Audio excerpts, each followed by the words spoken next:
Welcome to 216, a link to the Past Randomizer podcast. I am your host, fearagent. We've got an excellent show today. One of my all-time favorite guests, DapperWormMan, is on the show, and we talk a lot of rando, but DapperWormMan is an editor, and if you've listened to the show, you know how much of a movie fan I am. I've got another podcast, Movies I Missed. Go check that out, moviesimissed.com, where we talk about movies that we missed. Anyways, big movie fan, big TV fan, just love that world, and when I got a chance to talk to Dapper about it, I feel like it dominated the conversation. And to be honest, it could have been almost all of that. I really enjoyed hearing his perspective, especially from someone who works in the industry. And just really valued our time together and really enjoyed hearing his story. So excellent episode. I do want to apologize. We recorded this before the main tournament started. We've got one more episode with GFE. And again, apologies to him as well. These should have come out a long time ago, but they've been on the back burner, and it's not because I didn't want them to get out. It's just things got away from me. So apologies to DapperWormMan. Excited for everyone to hear this episode. It's a good one. I really, really enjoyed talking with him. Speaking of the main tournament, it's going on. It is in the bracket stage. So it looks like 111 qualified for the main tournament this year. Normally it's 128. They didn't get enough participation, but did get 111, so that's awesome. And we're on to the brackets. And I think Jammo was the number one overall seed in the brackets. I'm not sure. Here's one thing that I would like to see the main tournament adopt, and that's some of the Discord integrations. Like for the 216 co-op tournament, all the results are right there in the Discord. So if you ever wanted to look and see who won, just check the Discord. I think Crosskeys tournament does that as well. It's really, really convenient. Trying to follow along on challenge or start.gg is kind of tough. So having a place where you can just go and see who's won, who's lost, the times and all that stuff is really convenient. So hopefully the main tournament can adopt that. The league obviously has that all built into the website, courtesy of Sigma. So that's pretty cool too. It'd be nice if the main tournament had that, because I don't really know what happened. I do know that we're into round 3-ish. We've got some people that have made round 3. So as I mentioned, Jammo, who's my teammate and I believe was the number one overall seed, is into the third round. He ended up being Purdy Wong, and he's going to be going up against Sean Rhapsody on that side of the bracket. Sean beat Tyler Salt in round 1 and Tusi in round 2. Two tough opponents. Looks like we've got Late Bit and Lana Bean still in round 2, with Lana Bean up a game. Hayfield Bay and Clink don't have any games registered yet. Flip Heel is on to round 3. It looks like he had a round 1 bye. He's awaiting the winner of Bread, and Bread's awaiting the winner of Julo Ninja and Telmaran. So still some round 1 matches to go. GFE looks like he had a bye and was able to get past Plasma Kappa. So GFE, who's going to be our next episode, a guest, is already into the round 3. He's waiting the winner of Skelly, and Skelly is waiting for the winner of Dr. Bowser versus Incoherent. So yeah, there's still a lot going on. Structural Mike and Zaf are still have a game 3. They're going to take on Faker Jr. Gilgamesh is up a game on Raynox. Tedo is up a game on Hitsu. Looks like we've got Gamachu and Tenet in round 2.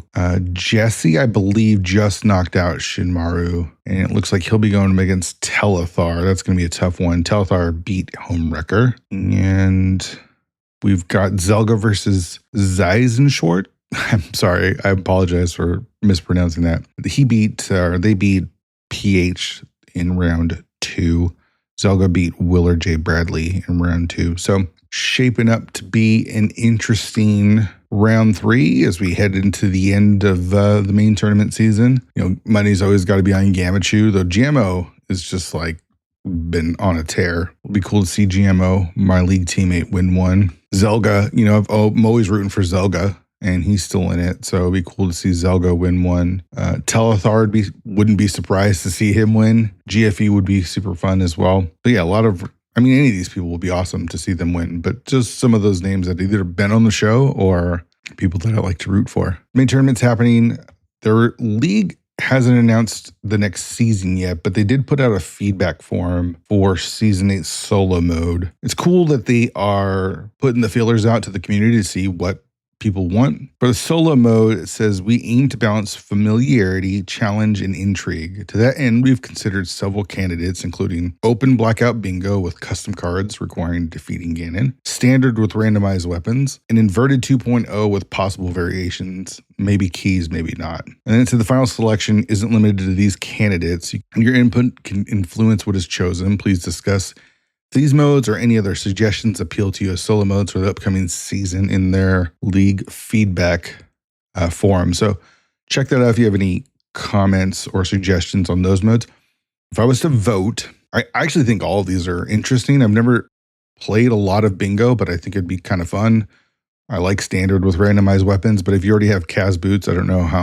I like that mode. Standard with randomized weapons is just fun. Having to do escape with like bombs or whatever is always, I don't know, it just makes it interesting. The one thing that I know people have complained about with standard randomized weapons is the fact that you have to get lucky with bomb drops. So I don't know.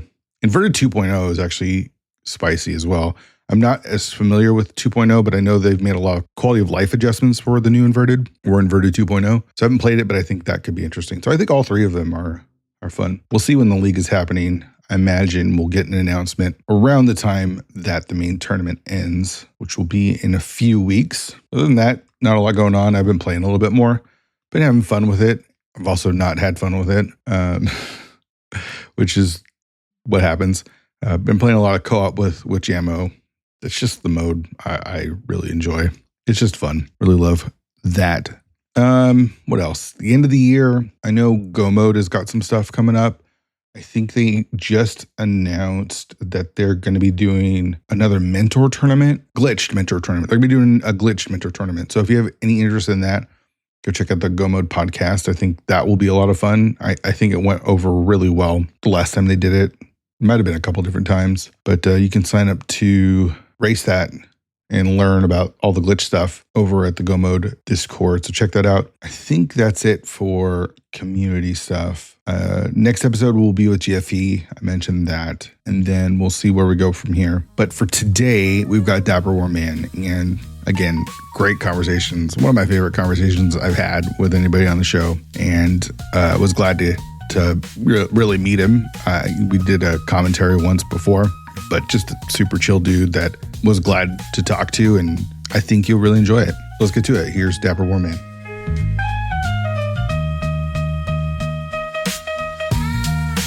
So you and I haven't had a lot of interactions in the last, I think, 5 or so years that you've been a part of the community. The one interaction that I remember is we ended up doing commentary together. I didn't really know you that well, but man, I had a really good time doing commentary with you. And I think I've messaged you afterwards like, man, if you ever want to do that again, let me know. That was a lot of fun. Yeah, we've done at least one. Feels like maybe 2 or 3, and it was really fun. I remember having a good experience with you. Commentary is so stressful, and to have somebody in the commentary booth with you that's like relaxed and chill and know stuff about the game, it just makes it easier. And then like the race and the time just flies by, Yeah. I don't do a lot of commentary anymore. I was doing a lot of commentary back in 2023 and 22 and prior.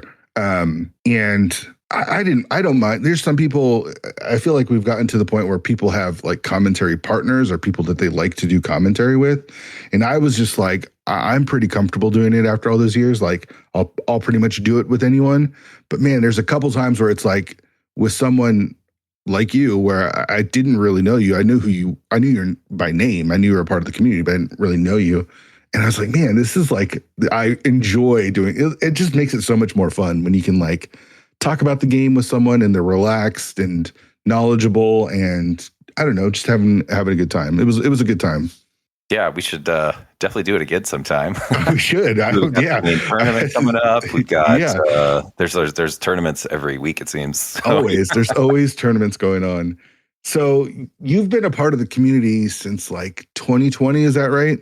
Did you come in during the COVID times, or was it before or after? Yeah, 2020 is when I signed up for a Twitch account and started. Oh, okay. I had been playing offline for years, like just on like a weekend, like grab a seed and just play it. And it would take me like 5 hours or whatever. And then slowly just started to get better and better. And then the mentor tournament came up in 2020 and we were all home and I didn't have a job. And it's like, hey, this is a good time to compare myself. And, got paired up some cool mentors and just started The streaming rest is after history. that. And, the rest is history. So where did you first see Link to the Past Randomizer? If you'd been playing it for years, how did you even find it? It just sort of showed up on the algorithm, like it was on YouTube. Or YouTube, or like it might have even showed up like in an article on like my news app on my phone. It was like, hey, it saw that I had searched for video games or Zelda or something before. And the article was like, can't believe what these crazy guys are doing with an old video game, and it was like, right. And I was like, oh, I like Zelda. I like Link to the Past. And I clicked it. I was like, what? Randomizer? So I'd never heard of the concept of randomizers before. And this was like 2018 or something. So, a year or two before 2020 when I started, signed up to racing the game. Yeah, I would watch all these YouTube races of things that surely were like 6 months old or whatever, because it was like on the Speed Gaming channel or something. Right. It had been like, I'm watching like the 2017 tournament in 2018 or something like that. Sure. I'm like, I can't wait till they upload the new one. How does the finals go? Right. So that's funny. It was very enjoyable to watch because I was like, I played this game like once or twice a year my entire life since the 90s. Felt like, and I saw this game, in a new way, and it like breathed a new life into it. I was like, that is so cool. I can't believe you can even do that. And then people are latching onto it. So it was I think it just like hit the spot for me. Like, this is something cool that I'm interested in. Yeah. I think people that grew up on the game and saw the idea of it being randomized, the game is like made for it almost. So it like hits something where it's like, whoa, I can take that old game that I loved and make it new again. It's like, I don't know. For me, it was like so eye-opening. And I imagine it was very similar to you. Yeah, it is crazy how with the randomization and different items, like there's so many ways to get to different items or beat a boss or beat an enemy in rooms. And you're like, wow, it's and then the accessibility of some of the checks to be, early enough in the game that it's not, this item is always in this spot. Like, we say ice red on Laser Bridge, but like, it's not always there. Like, it's just, right. You remember those times when it is. So right. There's not really an item that's like always in one or two spots, that's right. Must be anywhere. I feel like a lot of other randomizers, this is not to put down other randomizers, but it feels a little forced. Like we're trying to randomize stuff to make it feel a little different. And for the most part, a lot of those work. But man, Link to the Past Randomizer almost feels like it was built to be randomized. It's just, it's weird. It's cool how it works. Were you into speedrunning or like watching Twitch or any sort of like racing or anything prior to this? Not really. I would find myself on Twitch every once in a while, but wasn't really finding, seeking it out daily or weekly or monthly at all. I think one time when before Randomizer, I looked up like, what's the world record for this Link to the Past game? and then I tried to find the video of it or something. So there might have been that. That might have been what the algorithm found me searching for, and then something. And I was like, I beat the game in like 3-4 hours. That's pretty good. It actually is. Like, I know when you're comparing it to like some of the best runners in the world, like an hour 30 is kind of what you're shooting for or whatever. But man, to a normal person, that's really fast. To beat it in one day or one sitting. Yeah, for sure. Like we take advantage or take it for granted that it's that we've all gotten really good at this game. So yeah, I think that's another thing that the randomizer has going for it too, is that like, once you get into crazy settings, it's longer, but a normal game you can beat in like an hour to 2 hours. And that's not the amount of time you can sit. Like when I was a kid growing up, my parents were like, you get 1 hour of video games and you have to go outside. And so even today, like if I play like an hour of a video game, anything, I'm like, it's time to get up, time to, time to go outside, do something. But I enjoy video games so much that I'll play those longer seats and sit for like 3 for sure. Can't stop me now, mom and dad. Right, totally. 2 hours for me was like the perfect like setting. Like even now, like if I'm playing a scene and it goes more than 2 hours, I'm like ready to check out. Like maybe it's a long cross key seat or something, but and that actually stopped me from like trying like Ocarina of Time randomizer and some of the other randomizers because I'm like I don't want to spend 5 hours, 4 or 5 hours. I know they've gotten those times down, but it just seems like a lot. Yeah, those sound pretty long. Right. So you were playing Link to the Past randomizer, or it's not randomizer, Link to the Past as a kid. What was it? Was that one of the first games that you played? Were you playing the original Nintendo or something before that? Super Nintendo was the first console my family owned. I played some Nintendo or Sega at friends and family's house. Mm-hmm. But yeah, we basically had that. We had Super Mario World and Mario Paint. Mario Paint. Interesting. Yeah. Okay. Spent a lot of time with that. And then the game I've never beaten ever before, The Simpsons Bart's Nightmare. Like that game was so hard. I looked up some videos of that to see people play it. And Bart's Nightmare, that was on the SNES? That was Super Nintendo, yeah. Oh, okay. I don't know. Do you remember the Nintendo one? That was also a nightmare of a game. It didn't have nightmare in the title, but those Bart Simpson games were super hard. I mean, and even, there's the one that's based off of like the arcade game, or I don't know which came first. Oh, right. It's the 4-player one. Like those arcade games are always made to be hard to eat your quarters. Totally. So, and like Teenage Mutant Ninja Turtles, Turtles in Time or whatever. Yes. All those games. But yeah, I basically didn't have a big library of games. Okay. But Link to the Past, I just was like, this game is really cool. I would play it a lot. And then, did you beat it as a kid? I did, yeah. Nice. Yeah. Got those silver arrows. Yeah, for sure. I think I always got stuck. Oh yeah. Yeah, it's like because we didn't have the internet, so you couldn't find stuff out. And I remember as a kid getting really stuck figuring out where I was supposed to dig for the flute. I remember someone had to end up telling me like from school, like how do I get this flute? Like I have a shovel. Where am I supposed to dig? They don't really guide you that well. No. I'm remembering the original like text that the guy says, it's like dig around here. I guess you could dig literally every spot on that screen. You can. You really can. And not only that, you could dig on other screens too. So yeah, I just remember getting stuck on that kind of those sort of things as a kid for me were always just like the stumbling blocks that would kind of like frustrate me where it's like I have no idea where I'm supposed to go. Maybe Nintendo Power can help me out eventually, but yeah, that reminds me, I was messing around. I was playing a game offline the other day and I had the shovel and I was doing race game and I was like, I need like magic or I need money or like for some reason I needed something. So I started to dig like on my way. It was like, I can get like 2 or 3 digs out of this and still hit below 15 seconds. And this was in the randomizer game. And I got to the end and it was like, you've spent 3 hours, or it was like 3 minutes and 14 seconds. And I was like, no, I did not. And I guess there was something just in the code that like if you dig, it increases the value of whatever the timer is. Wow. So, that's interesting. So I went back to like the practice hack and I did the race game with the shovel and like no items were coming out. And that's when I found out that, because I posted this all in the main Discord, like, hey, there's something with the timer and the shovel. It's kind of cool.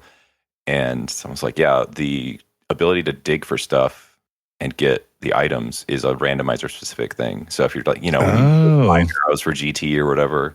Yeah. And yeah, because I was like, when I was testing it in the practice hack, I was like, why am I not getting any items? And I dug like 5 minutes everywhere. I was like, am I just getting really unlucky? But somebody in the main Discord was like, that's a random specific thing. And I was like, that's pretty cool. They added that. Like they could have just been like, screw you. You didn't totally manage your resources.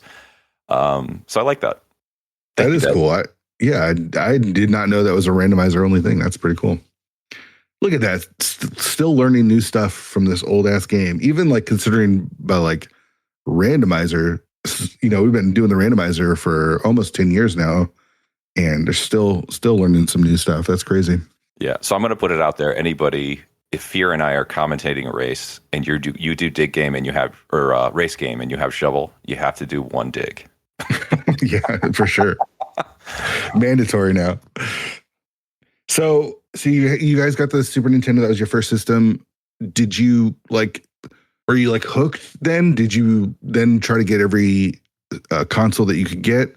Where did your gaming life go from there? My gaming life went where my brother went because he got the new systems. I see. He was more into the video games. Older brother?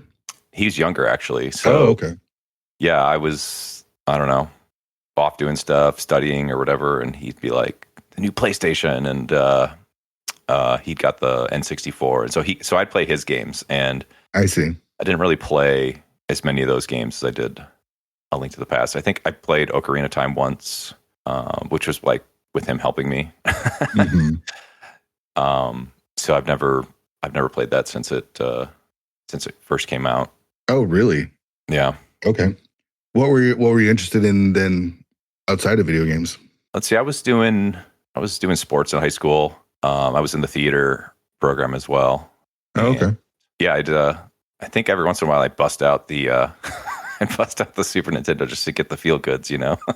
Sure. Because we still have it. Yeah, for sure. So gaming wasn't a big part of your youth. Like, it sounds like you were playing games, but it really wasn't your focus or your main focus, right? Yeah. I'm definitely more into video gaming in general. Now that I'm older, so I don't know if that's probably backwards from a lot of people's story. Maybe not. Yeah, I think most people, it's like, yeah, you start young and then it just sort of like gets its hooks in you. Yeah. Which doesn't mean it's like the right or wrong story. It's just a more common story. Yeah, I get it. Like because it did get its hooks because I kept playing Link sure year. Sure. But you weren't like, I need every system. I need to play every Zelda game or Mario game or Halo game or whatever. No, that wasn't me. Yeah. What sports were you playing? No, I played basketball, and I was playing football in middle school, but gave that up. I didn't want to get roasted. You went CTE? Yeah. Yeah, understandable. How far did you go with basketball? I played on my sophomore team. They had freshman, sophomore, and then it was the varsity. And I didn't make the varsity team. Oh, okay. But I really liked basketball, and I was their manager, so I could like go to all the games and sit on the bench. I was like, oh, okay. I just wanted to be next to the game, Mm-hmm. And I like kept stats and all that stuff. I miss basketball, honestly, because I'm from the Seattle area, and we lost. And in the 90s, when I was growing up, the Sonics were everything. Like, they were the biggest thing in the area. The Mariners were close behind, and nobody cared about the CX really because they were terrible then. But the Sonics were in the finals against the Bulls in '96, and Sean Kemp and Gary Payton. Everyone, it was just Sonics mania. And then they got stolen away from us, like legit stolen. It wasn't like they just moved. Like, nobody wanted them to leave. They just they sold them and they took them to Oklahoma City.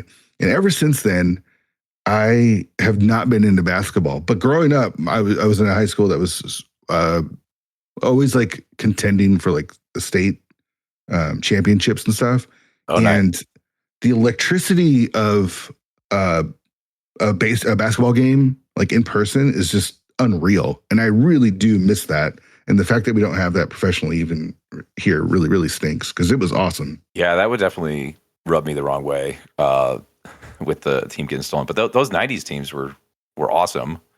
Mm-hmm. Just crazy to me that it was 2008 or whatever that they or no, it was earlier. I mean, it was earlier than that. It was like 2006. You had Kevin Durant, who everyone knew was going to be like a superstar, and they're like, let's just move the team with like the best young player of this class.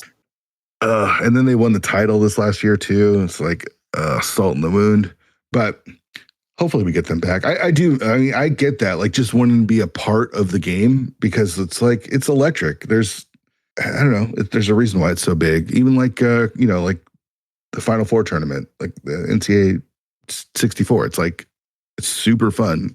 Yeah. Even if you're not like the biggest fan, it's like, the pace of the game is so fast, and yeah. um, And there's so many games that day. I call it the best 4 days in sports, that Thursday yeah, through Saturday. And it's just yeah, basketball. it's There super is no fun. other sport. Yeah, it's super fun. Like I don't follow all the college teams, but you're right. When it starts, it's like because you make a bracket, even you have a little bit of investment in all the different teams, and yeah, it's super fun. Yeah. I think Seattle will get an NBA team in the near future. I feel like the NBA is going to expand and put a team in Vegas and Seattle. Yeah, I hope so. Want some more Western Conference teams, and you know, if Seattle feels like they want a team again, they'll get it. You know, I mean, Yeah, I really hope so. Like we're like one of the bigger major markets to not have an NBA team anymore, which is it just stinks. Like I'd go to Sonics games and they're awesome. Like even when they weren't the best, they were always still pretty competitive. And yeah, the fact that we had Durant like as a rookie was insane. And what's cool is he's like really ingratiated himself to the area because he's always talking about bringing Seattle back, or bringing the Sonics back to Seattle, and yeah, it's been cool. Good. Which did you have a team that you rooted for in the NBA? I was cheering for the Bulls, unfortunately for you. Oh, okay. I was a big fan. I mean, everyone was cheering for the Bulls, right? Like in the '90s, Michael was everywhere, and how could you not like want to be like Mike, right? Yeah, it was great. Yeah. So then I moved to Los Angeles and started cheering for the Clippers because I don't want to be a bandwagon. Yeah. And so sure. They've obviously they're the Clippers and they've let me down the last sure. year. But yeah. So I'm not going to watch every game this year. I'm just going to like have the notifications on and see how they're doing. I'll just check it. Sure. Hey, buddy, how's it going? Mm-hmm. Yeah.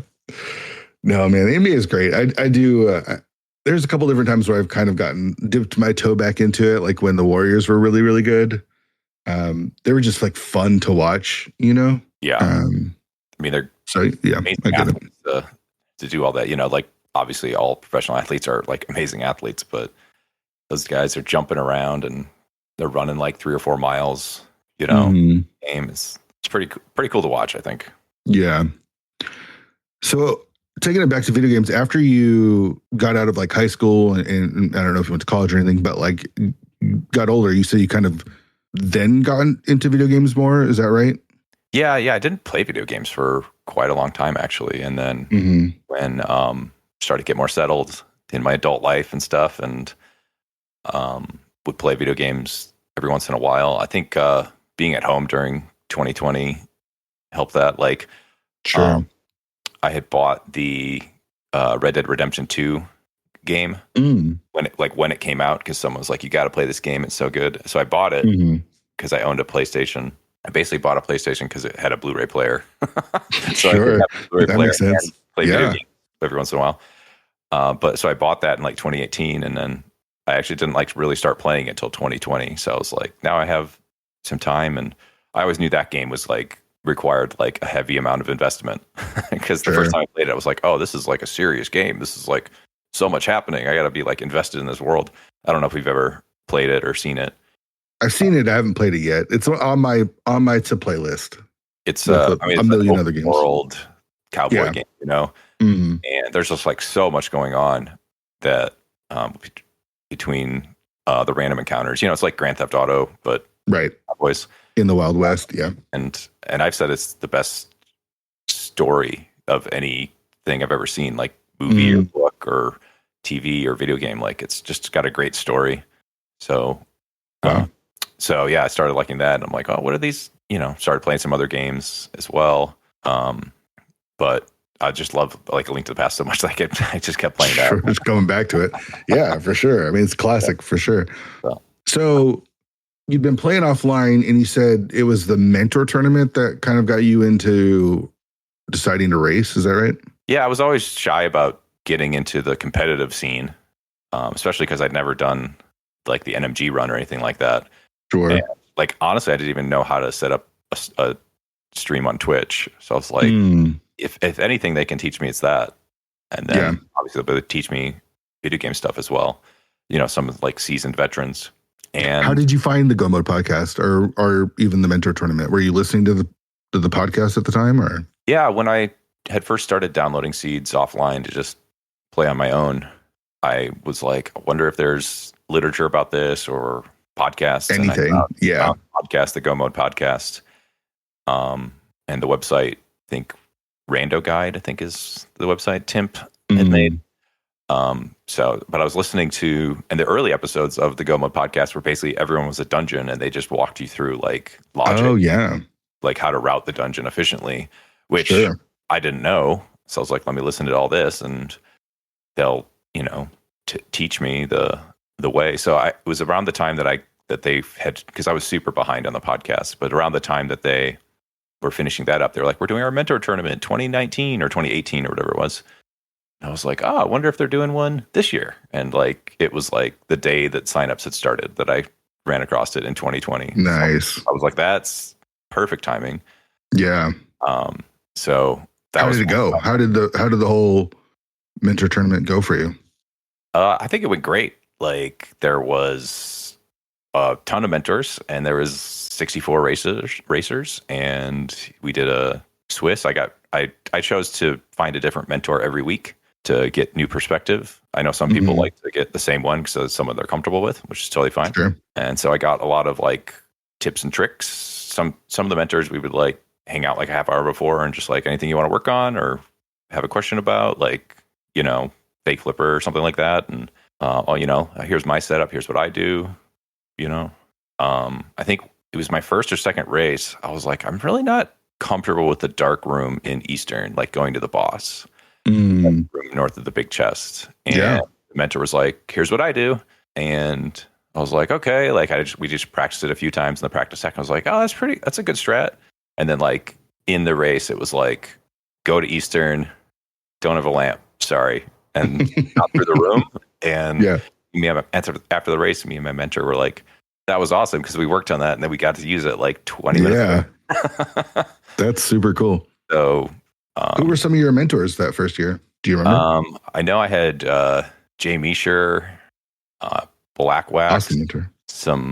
I should have made a whole list. I'm very sorry. It was 5 years ago. No, it's okay. Yeah, for sure. Yeah. I had some veterans and they were definitely good help. What's so cool about that is it kind of immediately gives you a community of people to be a part of, right? Like, one of the most intimidating things about entering this whole community is like, where do I start and where and who, and if you're shy or timid, and I don't know, it can be kind of intimidating. Like, definitely, and even if you're not having. Even if you are very confident in yourself, you're like, I don't know. Sure. Yeah, totally. And so having like people just like kind of bring you in, I don't know, there's something really, really cool about that. It's cool that it's still going on. Yeah, I'm so glad that they started it. I'm so glad it's continuing on. And I think it's new people running it nowadays. Sure. Maybe there's one person who's been there since the beginning, but I mean, it's definitely helped grow the community because. Oh, yeah. Yeah, and even if you find out it's not your cup of tea, sure. it's sure. worth trying it out. So if you're like, I definitely don't want to do that, but hey, just give it a try. It's like 6 games or something like that, and right? Pretty low stakes because just having someone. I mean, here's the thing: is like I don't play this game a lot anymore, but when I do play, it's co-op. Because I don't know, for me, I just find that playing the game with other people is so much more fun than playing on my own. Absolutely. And so being introduced to, you're not doing co-op, but having someone like guide you or be with you or, I don't know, just be friendly is so helpful. So. That's why I like the League. The League was founded on that principle, I think, right? I mean. It sure was. Yeah. I can attest to that. 3 or 4 weeks co-op. Yeah, it was perfect. Yeah. So you started the League season 3, right? So that was like, I'm pretty sure that was 2020. Mm-hmm. That sounds about right. Yeah. Season 3. I'm going to pull up your information. Still there.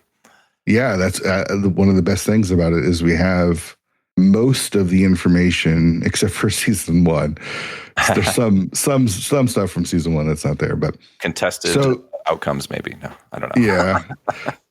So you started season 3 and you joined with We Need a Mentor. So I'm guessing these were people that were in your mentor class? Yeah.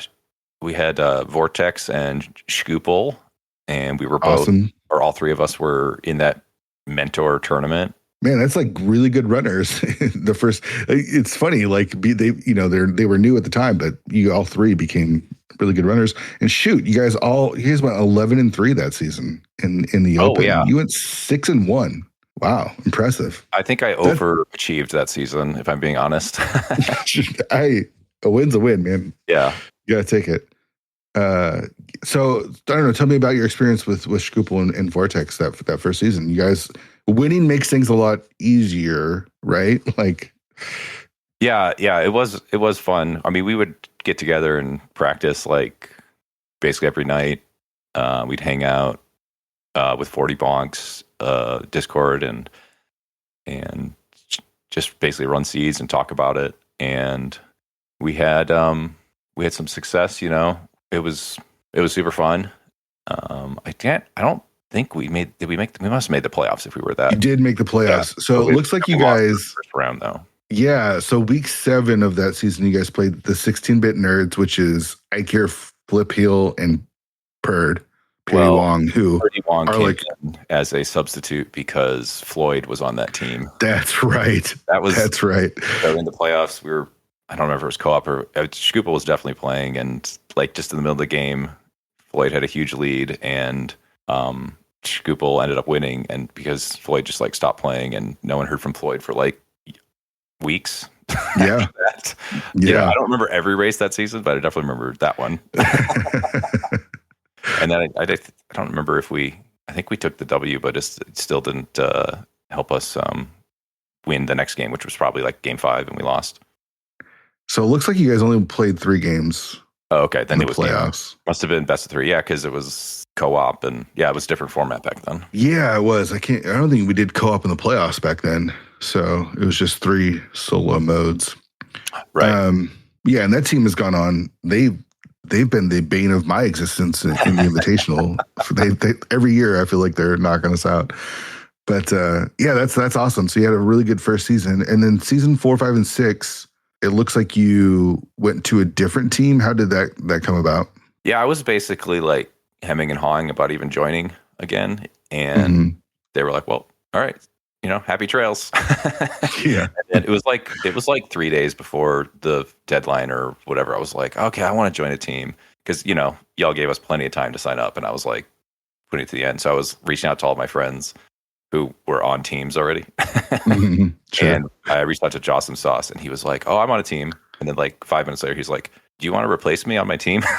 Because he's like, we signed up, and I was like, "I'm very busy this next few months, and like it would just be a detriment to my team to be there, and like always be like unavailable." So I basically replaced him on Amish Paradise with Zero Nix and Danny Music. But it was great because he was like our coach, Jossum Sauce was, and if we wanted to practice co-op, we had 2 people. Wow! 2. So like an unofficial 4th, basically. Yeah, he was always there to practice, and like he'd watch the games or he'd watch like the replays, the VODs, and he'd be like, "Hey, good job," or whatever, or bad job sometimes. He'd weigh in a little bit, and but it was, like I said, it was really nice to have a 4th person who was like unofficial on the team that you could just like practice the pilot, or practice the pilot, or practice the co-op info share modes. Yeah, that's super cool. That turned out to be good. Where did the name come from? I mean, obviously, Amish Paradise has nothing to do with Rando, right? It's just a Weird Al song. The Weird Al song, yeah. Well, they all have ties to like central Pennsylvania, where the Amish country. Oh, okay. So okay, just through. So they actually played season 3 without you. Jossum Sauce was on that team, and then so you ended up replacing Jossum Sauce season 4. So you had nothing to do with the name or why it was named. You're just the new guy. Yeah, I just came in and said, "Well, I like Weird Al, so it sounds like a good fit." I think I've been to Amish country once in my life. I was very young. That's hilarious. Does that count? That's Can I good. be on the team? Yeah. We thought about changing the name every year to a different Weird Al song, but Amish Paradise is so good, and Jaws made an awesome logo. Yeah, it's a great logo. So you guys ended up playing so season 4 you went 9-5, season 5 you went 12-2, and ended up making the conference finals. Does that mean you qualified for the invitational? Yeah, we did because we got in that group of 4 at the end. We did qualify to get bumped up. Yeah. How did that feel? I mean, that's got to feel like pretty awesome, right? Yeah, it was like we've come a long way since the mentor tournament. Yeah. Sure. Yeah. No, it was pretty cool. We we practiced a lot and a lot of things went our way to help us go 12-2 or whatever it was, and a lot of things went our way in the playoffs as well. I was the player who there was like a list of modes you could choose. Like there was 1 cross keys, 1 casual boots, and then 1 that was like pick one of these 3 modes. And I always picked in the Inversia mode because I love inverted for some reason. And a lot of people. You're the guy that likes inverted. The one guy. Okay. Yeah, I'm that guy. I'm like, it does it racks your brain a lot. So that was one thing. I was like, I'm just gonna play this a lot. So I'm gonna be used to all the weird stuff that happens. And someone who is like, I don't know, I like whatever one of the other modes was, they'll be confused. Like that'll just buy me 2 minutes. And if that 2 minutes helps, that 2 minutes helps me. Sure. No, that's awesome. It's smart. But that also had a starting sword, which was cool. I think no complaints there. Yeah. 10-1 though. That's awesome. That's a friggin' amazing record. Like not many people, I know it's the Open, but the competition in the Open was so good. You just look at the names of the people that are in the Open. It's like, damn, this is tough. 10-1 though. That's huge. That's a lot of winning, dude. Well, a lot went our way. I'll just say that. I mean, we had some breaks, make some calls. I don't remember anything specific about any of those races. Sure. But I'm sure it wasn't, I'm not an NMG god, so. Sure. I mean, it is a randomizer, right? You do have to get lucky. Yeah. So you guys didn't play season 7. You did play season 6 in the Invitational. Mm-hmm. Things got a little tougher, I would say. Yeah. I think we won our first game and then we didn't win the rest of the season, if I'm remembering correctly. You won your first 2 against we won 2. Leftovers Restocked. And then you lost 2 to Saha's Kids, 2 to Fendano Drifters, 2 to Don't Forget to Track Us. Zero Nix got a win over Leo in week 5. And then, losses all the way down. So that's tough. Yeah. I mean, we knew there'd be a step up in the level of competition, and there's some obviously there's some great runners in Open as well, but like sure, every week it's like, oh, I got to play them. Oh no. Invitational and then also things didn't go our way, Yeah. Yeah. You could be really good and still lose all those games because it's just doesn't always work. Well, shout out to Xernex for getting that one little bright spot in the middle of the season there. Yeah. So you had 2 wins the first 2 weeks. You and Xernex got those 2 wins, and then he got the other win. So he was 3-4, you were 2-6, and Danny was 0-5. So let me ask you this: like losing sucks, right? Like for some people, they're super competitive and winning and losing is everything. I don't know what it's like for you or for you guys on the team. Does going from winning all season the previous season to then losing the next season, does it ruin the game? How did it work for you guys? Were you guys able to like keep a good head about it? Were you able to encourage each other? I don't know, kind of explain how you were feeling. Yeah, I think we try to build each other up as much as possible. I think what helps is that we're all really good friends. Like the first season that we started, we just started like playing board games on one night a week. Like we wouldn't even play Zelda. We'd hang out and play a virtual board game. So we were always just like level-headed, like this is a thing for fun. There's like no stakes other than, maybe you have more fun when you win. Sure. Right. So that was pretty good. But those solo modes where you're just like alone and you don't know what's going on. Obviously we all know those can be sometimes bad for your mental health and stuff, but it's definitely a lot easier said than done as far as like keeping your head up. But you know, at the end of the day, like we're all still friends. Like we all still hang out weekly and play board games. So that's awesome. That's my favorite thing is the community that's created out of this silly game, right? Like it's cool that we all get a race and have fun with Link to the Past Randomizer and Link to the Past in general. But man, like actual real friendships have developed from playing it. I don't know. There's something really cool about that. Yeah, I never would have met anybody, you know, specifically those three dudes. But obviously anybody in the random community without random. But then like the league, you know, like because you founded the league and we got to play co-op and you had to find teammates. Like, you know, I'm forever indebted to you because I made some cool friends. Sure, no, I love that. I love the fact that they're, you know, just the idea of like coming up with the idea with the league was a way to play with friends, and I really wanted to expand co-op in the community. I thought that was cool. But then all the little things that have grown out of it, because you're not the only one that's made friends. There's so many different stories of people making like true friends and relationships and stuff because they were kind of forced together to play in a league, right? Like I don't know. It warms my cold dead heart. That I was able to be at least have any sort of influence in any of that. It's really cool. Yeah. Well, I don't know you that well, but you do not have a cold dead heart. You're so welcoming. You're trying to make things better for everybody. So, and I appreciate that. In Seattle, man. Yeah, for sure. Yeah, definitely. So what about the other areas of rando were you always competing in? I mean, we have a million tournaments now. Were you always looking to play like in the main tournament, or do you like joining tournaments, or did you like to keep things casual? Yeah, there was a while when I liked playing in the tournaments. Like I was like signing up for like every one basically. Sure. You know, like I can't. You know, I was like casual boots tournament.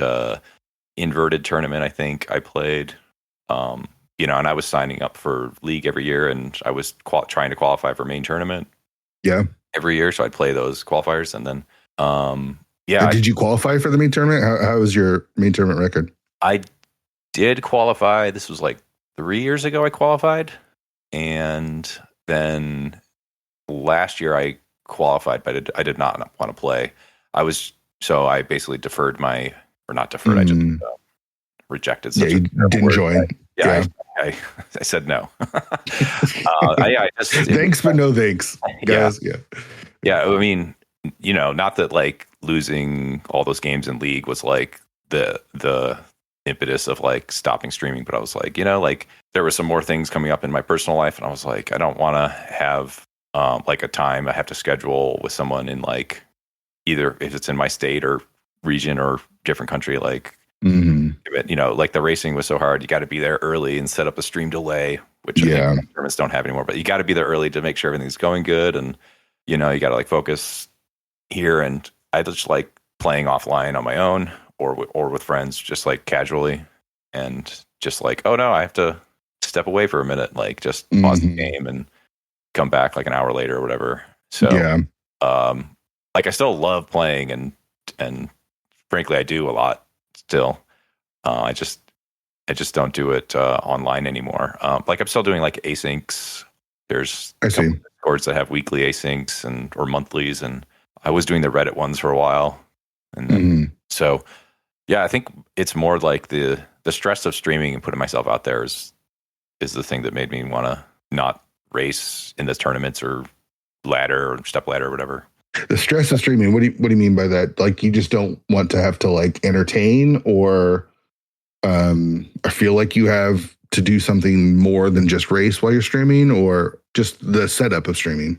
Yeah, the setup. More the setup. There was a lot of times I would never stream with a mic on anyway. So sure. You know, and I would get like no viewers, which I was like, that's fine. No one saw me. Right. That's great. Yeah. But you know, and then or like a scheduled thing. You know, trying to find time was just like, I think I'll just chill, you know, don't have to try and find time to race somebody. Yeah, asyncs have been huge in the last couple of years. I feel like they've really risen in popularity because it just makes it so much easier, right? Like, yeah. When I did talk about last main tournament qualifiers, I did all the asyncs. I didn't do any of the live races because I'm like, I'm ready now, you know? Yeah. I want to say I did the same thing. I think I qualified for last year's tournament and then didn't join. Mm-hmm. And maybe it was the year before, whatever year they introduced the asyncs, I just kind of wanted to see what it was like and how it would work for qualifiers. Oh, yeah. I thought it was a really cool addition. And yeah. Yeah, I think it's a net positive. So yeah, for sure. Yeah. Are you planning on attempting to join this year's main tournament? I am not. I was out of town for the last week, and that was like right in the time the live ones were happening. And no, I don't think I'm gonna play any of the asyncs this year. Maybe I'll do one just to see how it goes. But is there any reason why you chose not to play this year? Is it time or the game or a little bit of time, a little bit of just I don't intend on joining anyway because of the things we talked about with streaming. So yeah. That being said, I like watching people streams. So you know, sure. Yeah, I agree. I like watching the races. I'll be doing that. Yeah, I'm really excited for this year's tournament just to watch the tournament more than participate. But yeah, maybe we can commentate. I would love that. Yeah, we definitely got to do that. So, I do a movie maybe you don't know. I do a movie podcast as well. So I'm a big fan of film and TV, and I hear that you work in the industry. Is that right? Yeah, I work in the entertainment industry, TV and film. How did that come about? It was something I was interested in as a kid.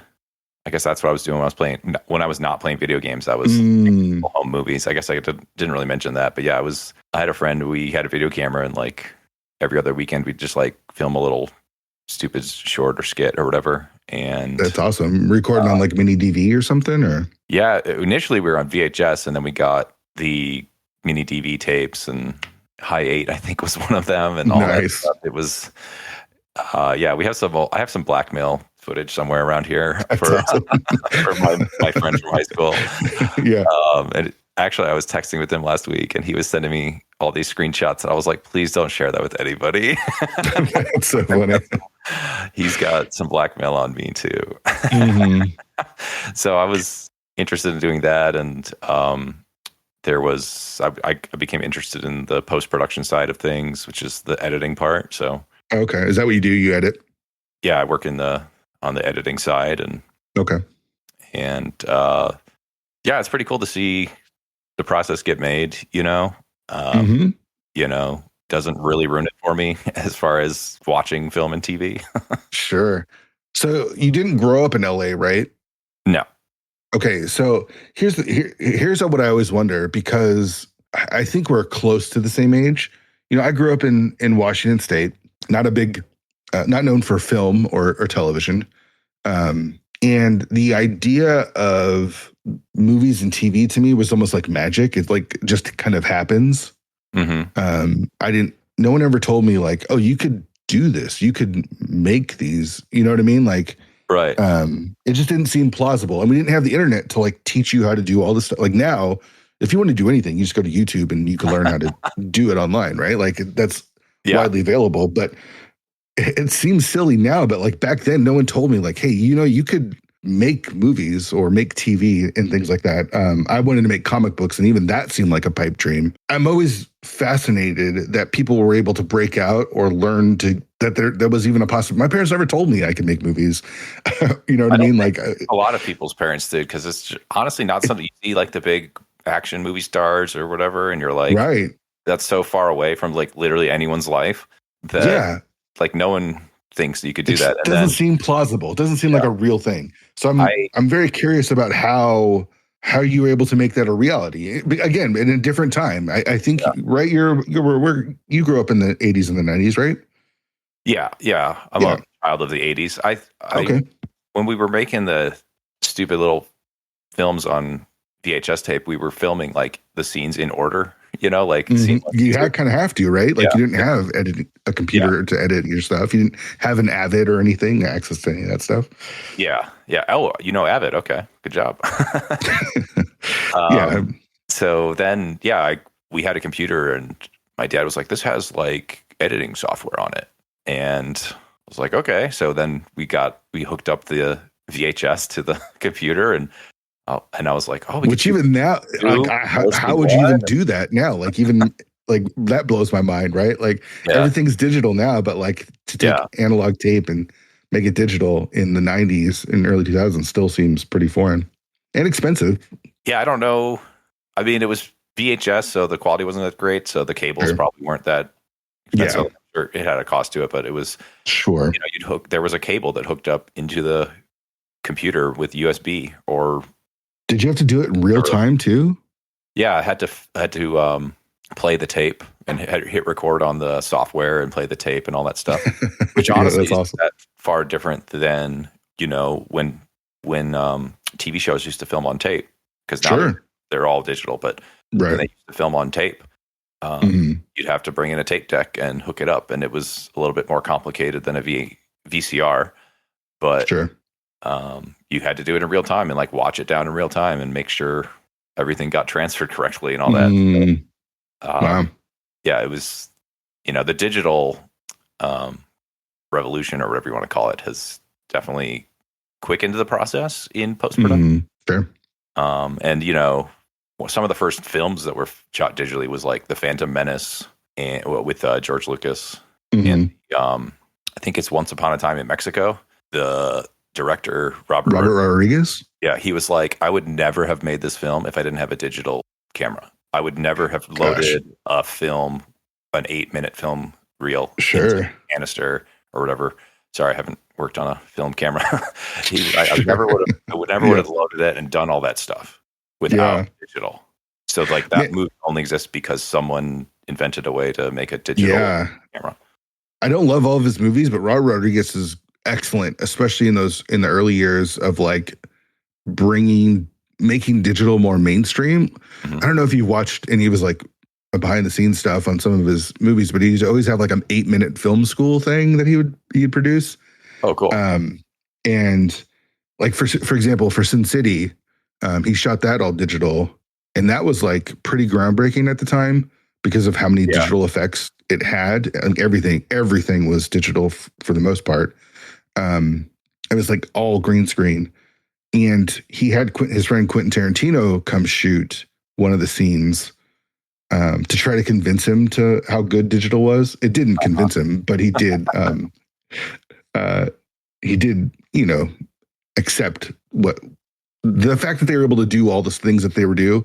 And that movie's budget was so small. Right. It's not like they had a huge amount of money to make Sin City. But it was like pretty spectacular what they were able to do, especially, it was like 20 years ago now. I don't know where I was going with that, but the digital revolution of everything is definitely made, I imagine, makes your job a lot easier. Mm-hmm. I mean, someone had to be the first, right? So right, totally. Rodriguez or whoever it was, was the first person to step into that. And, they had been doing digital computer effects, like Jurassic Park, obviously, in 93 was so revolutionary. And, some of that was a practical, puppet, but a big puppet or whatever. Sure. A bigature. Yeah. But they had lots of digital recreations there. So, So you're able to do it as pretty young then, when you're making these like short films and stuff, that then translated to like, I want to do this professionally. Yeah. So I would, when I first started to do the editing, I was like, oh, this is so cool. So how do I get to do this? And I think I asked, how does anybody do this? And so I think I asked, how do I get to do this? And my parents were like, what? Okay. We'll find out. And, and so by the time I was like high school and like applying to colleges, it was like, well, there's film school and there's undergraduate film programs and stuff. So I basically only looked at schools that had communications degrees. Yeah. And the rest is history. Yeah. And, didn't really know anybody in Los Angeles when I moved out here. Had a couple of recommendations, or like a friend of a friend or something like that. And talk about putting yourself out there. That's crazy. Even with connections, it's a hard industry to break into. Totally. Any work environment is based on connections a lot of the time and your network. Yeah. So, and it's probably continued, right? Like you have probably worked with people that you've known or had a connection with as you've continued your career. Yeah, most of my jobs were, I worked with this person before, and there's 2 or 3 people interviewing for the job or something like that. So it's, I'm fortunate to work with some people, and got to remember that when I am unemployed for so long because of the the definite downturn of the industry right now. It's kind of complicated, but there's I think it's 50% of the people are out of work or whatever. The work is down 50% or something like that. When you were going to school and wanting to become an editor, I don't know if that was your goal originally, because there's so many different facets, right? There's all the different types of creative and non-creative jobs, and I think editor is kind of in between, one of those things where you have to make a lot of decisions. I don't know if you usually get final cut or if you have to work with other people, but did you want to do television? Did you want to do film? What was your dream? Oh, honestly, anything was okay. Good. I was good with TV or film.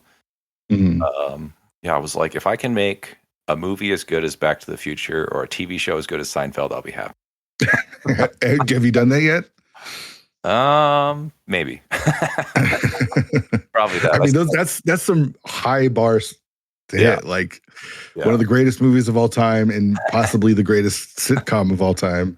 Yeah, I don't think I've hit that benchmark yet. So okay, all right. Good thing I still got some years in me. Yeah, for sure. That's awesome, man. And you've enjoyed doing it? Oh, it's a blast. I mean, I get to go to work and make people laugh or make people happy every day, So at least when the product finally comes out later. Sure. Yeah. I imagine a lot of these take a really long time and you have to wait for a while. Yeah. And of course, now you're friends with all of the bigwig, like you and Spielberg probably have lunch every day. And yeah, I got to head out to lunch with him right now, actually. That's awesome. Yeah. That's great. That's cool.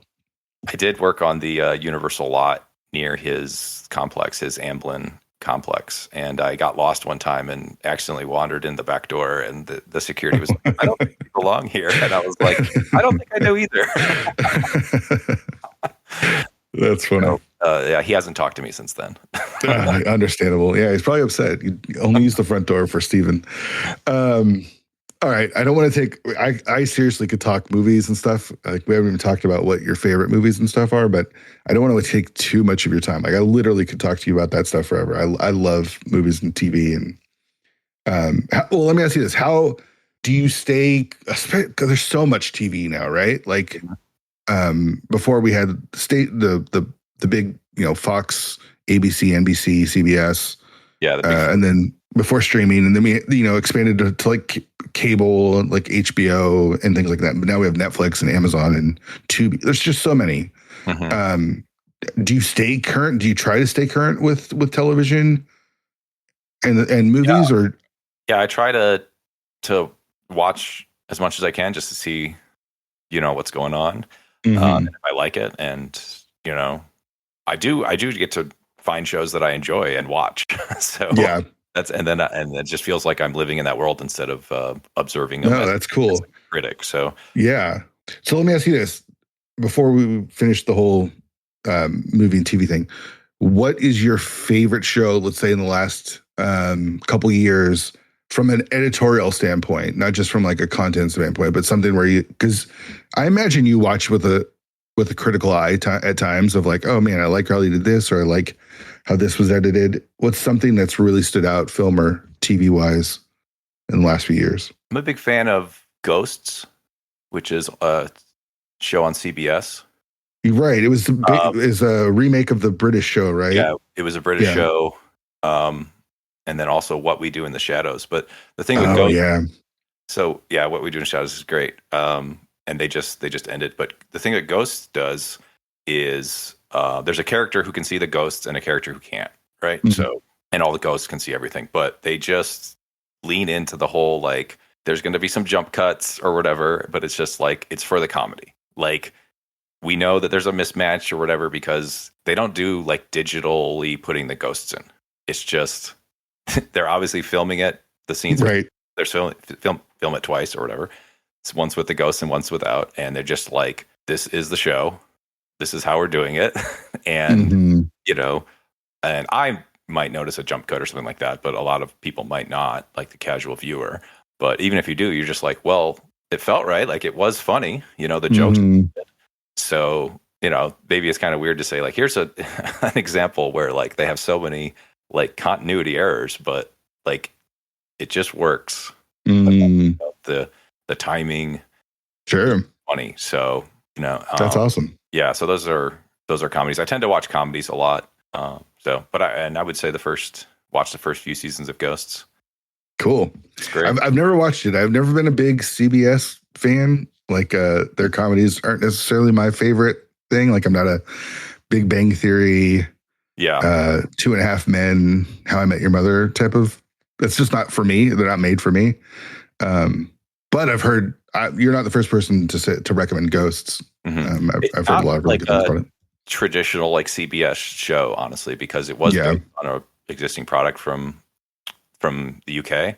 So, I think the first season is so good because it's probably their best season because they had like a blueprint for what they were going to do. The UK show had been around for a season or two, so they knew kind of like what points they were going to hit as far as the plot. Sure. So there's a couple things like in the pilot you're like, what? That's kind of confusing, and then like it pays off in episode 4. So it's almost like back in the days of like Arrested Development when they oh gosh, that's a great one. Yeah.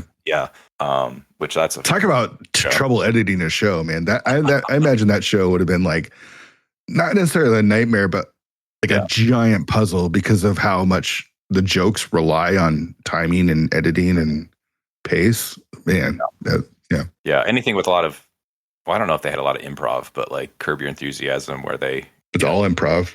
They do. It's a lot of improv. Yeah, they have the plot written down. I think it's maybe a page. Yeah, that's great.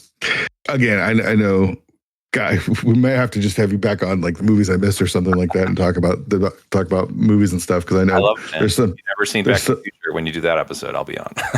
Gosh, yeah. Unfortunately, I've seen that one quite a few times. But back to Rando, where are you at? As you still have friends in the community, right? You said you're still talking to them, playing board games with them. Do you feel you found your spot within the Rando community, even though you're not playing as much as you did in the past? Yeah, we hang out like weekly with Paradise, plus guests. So, it's a good time there. Feel like I wouldn't say I found my place in the Rando community because that's more like a friendship. Like all those people are some of my best friends now. And we've like literally never met, so it's kind of weird to say that. Like we talk all the time and have our big group chat and all that. So, what do you think of the state of Rando is right now? Like, because you're not playing as much. You and I are kind of in the same boat. We're not playing as much. What do you think of the state of of Rando right now? I don't. I think it's past the peak. I don't know if I don't think it's declining, like more of like a plateau. Like the number in and the number out every year is probably going to be around the same. There are new people. I saw the mentor tournament had another like 60 people again this year, so that's awesome. That is awesome. Yeah. Like I hope I'm wrong. I hope that it keeps growing and growing and growing. But if you look at, if there's like a chart of the people that were streaming it, I'm sure 2020 was a huge year, and maybe 2021. So it'd be a while to get back up to those numbers probably. Although we did have 512 apparently, and 512 people in that Swiss tournament years ago. So that was when it was brand new though. Like there was people that weren't really racing it. It was just more of like, what is this? This is like a really cool thing. Yeah. Let me see what it is. Yeah. But I think all the new like branches, and they're doing new stuff. There's the Doors branch and all these branches. It's like you are going to have to keep creating new things to get people interested, because the whole meme is like open is boring or whatever. Right. You need something, which like open is fine, but I get what everyone's saying. So finding new things with like, the key drop and pot shuffle and all that stuff. It's like, it's pretty crazy. Like, I don't know if you ever played like a pots and bone seed where like every pot has something under it. Yeah. Yeah. It's weird. Like, I remember when avian art was first introduced with Beer and Instructional Mike, I think, creating it. And now it's almost like the norm. Avian art stuff is way more normal than it used to be. It used to be like so extreme. And like some of the modes are silly. Yeah. And not necessarily supposed to be raced, but they're silly in a good way, though. Sure, for sure. Like, there's a reason people enjoy that stuff. But it's definitely become more mainstream. Like, I feel like we're pushing into those avian art levels, which is fine. If that's where the community wants to be, that's totally where it should be. But yeah. All right. So I'm gonna ask you the tilt question that I ask everyone. And I'm really curious because from our conversation, you're super chill dude. Do you get tilted when you're racing? And if you do, whether it's in the middle of a race or at the end of a race, how do you handle it? What's your approach to tilt? Yeah, I never thought I got too tilted. I definitely would like, whenever I was racing, I was constantly like, what do you think my opponent's doing right now? What do I think my opponent, like, when do I think they got this? Which I think you have to at least have a sense of like, are you last locating it or are they? Or yeah.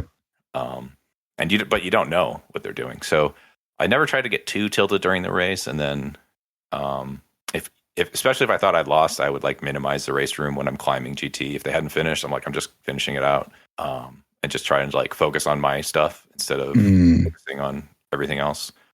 And then, if you win, you win. If you lose, you lose. It's like I said, it's easy to say, hard to do, but yeah. It's like in football. Oh, that bad call at the end cost us the game. Well, it was, all the penalties in the first quarter. Right. It's just like, you have to look at it as a totality instead of, if I'd just gone left in that place instead of right, like I would have won. But yeah, that was at like an hour 10. Like, sure, a lot of decisions made up to that. So it's like you can't pinpoint one or two things. You got to just learn from the experience. And then, like I said, I was in sports before, and winning and losing is part of life. I used to coach little kids basketball, and so I was just trying, hey, but you made progress. You did something good this game or something like that. And I just kind of try and find those things in my race. Like, hey, you pulled out that trick that you'd never done before. You practiced a couple times, I did the Voldorm bounce after only like 5 attempts instead of 25. So, yeah. Just try and find a positive, I think, is the way to get over the tilt. And then just, I don't know, go outside, ride your bike or something like that. Take a walk. Yeah. Or just be chill, man. Like you seem super chill and like someone fun to hang out with, and would be a good person to team up with in rando to keep me calm when I'm freaking out. Let's do it, man. But yeah, for sure. Well, thanks for doing the show, man. I really appreciate you coming on, and I seriously could chat your ear off forever talking about all the films and TV shows that you're interested in and worked on and stuff. But yeah, I really appreciate you coming on. Yeah, this has flown by. Thank you, Fear. I really appreciate it. I had a great time. I want to thank DapperWormMan for coming on the show. Really appreciate him hanging out. I know he's also done the spoiler log a few years back with Dante. So if you want more from DapperWormMan, you can go back and listen to his episode with DapperWormMan.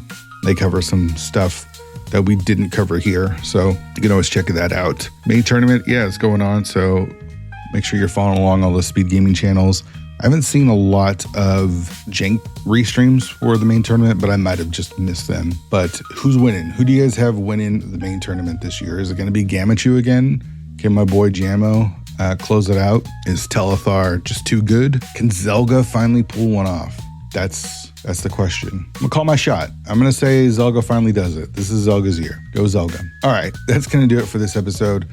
Next episode will be with GFE, and then we'll probably be on a little bit of a break until I catch my breath on things that aren't podcasts. Kind of need to light the fire again. I know there's some people out there that I should have on the show, and I want to get there. I wanna chat with them, but we'll see when that happens. And then, we had Co-op Cross Keys tournament return this past year. I need to get Telethar and Humbug on to talk about it again, since they won again. So we'll see if I can get those guys on maybe next episode. We'll see. But I know we're going to try to run that again eventually in 2026. So be on the lookout for that as well. Yeah, just be good to each other, man. It's the holiday season. There's a lot of joy that comes with the holiday season, but there's also a lot of stress and a lot of sadness as well. So tell someone you love them and know that you're loved as well. And yeah, I appreciate you listening to 216. We'll be back next time with the one and only GFE. Very excited for you to hear this episode.